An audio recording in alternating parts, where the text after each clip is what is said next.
How do Bible-believing Christians explain natural disasters? This article is based on Genesis chapter 7, verses 7 to 24. Natural disasters are destructions not by man to vulnerable men, but additional suffering can sometimes result from the foolish acts of people. There are many examples in the Bible. Reading through Genesis, the flood is the first we encounter.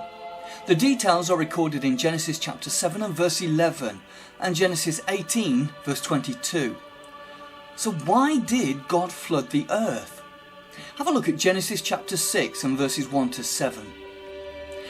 The world was wicked in God's sight, and he cleansed it of the sin. We read of that in Luke chapter 17 and verse 26, where Jesus says that the world around us will be in the same state when he returns. There are other examples in the Bible. Volcanoes. Genesis chapter 19, Sodom and Gomorrah was destroyed because of sin. Disease. The 10 plagues of Egypt meant deliverance by God from their slavery. Earthquake. Korah, Dathan and Abiram die.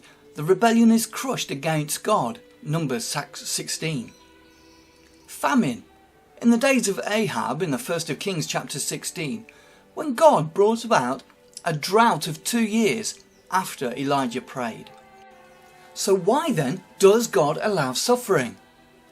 The Bible tells us that we inhabit a world scarred by consequence of Adam's disobedience. Genesis chapter 3. Now as a consequence, no one is immune from suffering. We are all frail, death-bound creatures, and no one is totally innocent themselves before God. Romans chapter 3 verse 23 for clarification. It's important to understand, however, the natural disasters are not necessarily the result of any particular sin. In Luke chapter 13 and verse 4, Jesus records the fact of the Tower of Siloam, when it fell and killed 18 people. It was not because that they were worse sinners than others, Jesus points out. Rather, Jesus says that those others who lived to hear the story should think differently about their lives and recognise their need for God's deliverance. But there are other reasons too. God uses the weather for his purpose. Job chapter 38 and verse 22. For example, the tsunami in Japan, and humans can do nothing to prevent it. He can try our faith, our trust in him. James chapter 1 verse 2. And Jesus suffered too. The 1st of Peter chapter 4 and the first 2 verses. In Job, we see an account of personal suffering. He lost everything, and God's answer was to demonstrate his creative power. Ultimately, everything was restored to him, Job that is, in Job chapter 42. Job came to understand that he may not always understand why God acts in the way he does, but to recognise that God knew best as the creator of all things.